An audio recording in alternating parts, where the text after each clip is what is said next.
Manchester test తర్వాత England India relations ఇంత పాడైపోయి వీళ్ళిద్దరిని కలపడానికి జయశంకర్ జీ ఇంకా మోదీజీ రావాల్సి వస్తుంది బాస్. టీమిండియా ఇంకా ఇంగ్లాండ్ రిలేషన్స్ లాస్ట్ టైం లో పాడైంది 1947 లో. అప్పుడు మనం ఇంగ్లాండ్ వాళ్ళకన్నాం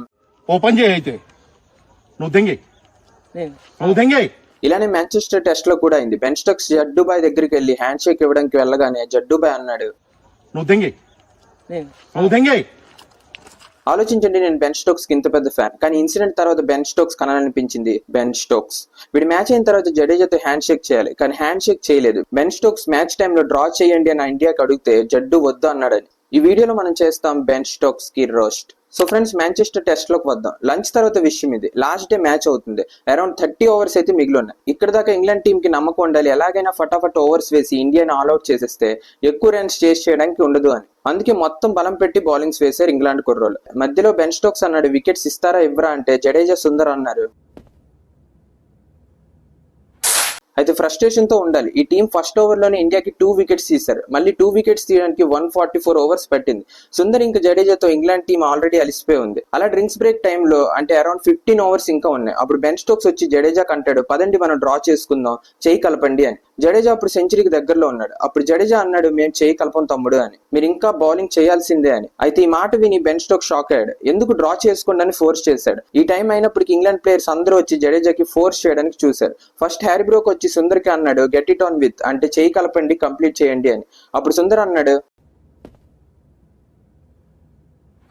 దీని తర్వాత జోఫ్రా ఆర్చర్ గడ్ వచ్చాడు. ఈడంటాడు, మీకు సెంచరీ కావాలంటే మీరు ముందు నుంచే ఫాస్ట్ గా రన్స్ కంప్లీట్ చేయవలసింది కదా అని. అచ్చా, అలా అయితే మీకు డ్రా కావాలన్నప్పుడు 5th డే హోటల్ నుంచి వచ్చి గ్రౌండ్ లో దిగమని ఎవడు చెప్పాడు భయ్యా?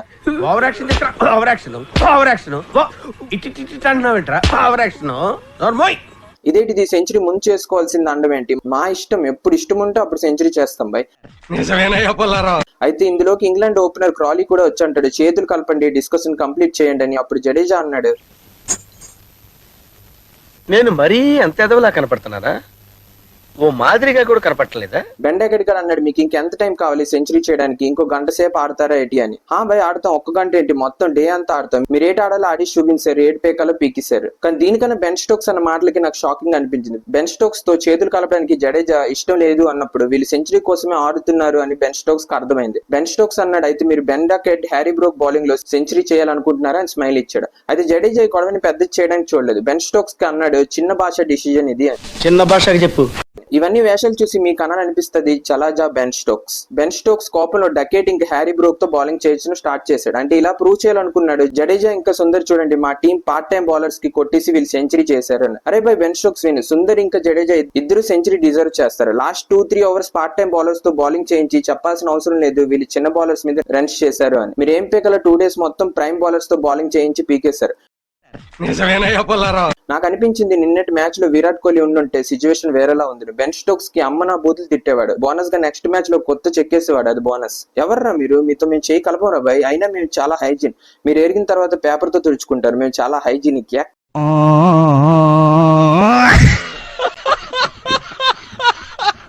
ఇంగ్లాండ్ వాళ్ళని ఏదైనా అనాలంటే బెన్ స్టోక్స్ కి బెన్ స్టోక్స్ అనాలనిపిస్తే కామెంట్ బాక్స్ ఖాళీగా ఉంది, కామెంట్స్ తో నింపేయండి. మళ్ళీ కలుద్దాం నెక్స్ట్ వీడియోతో. జై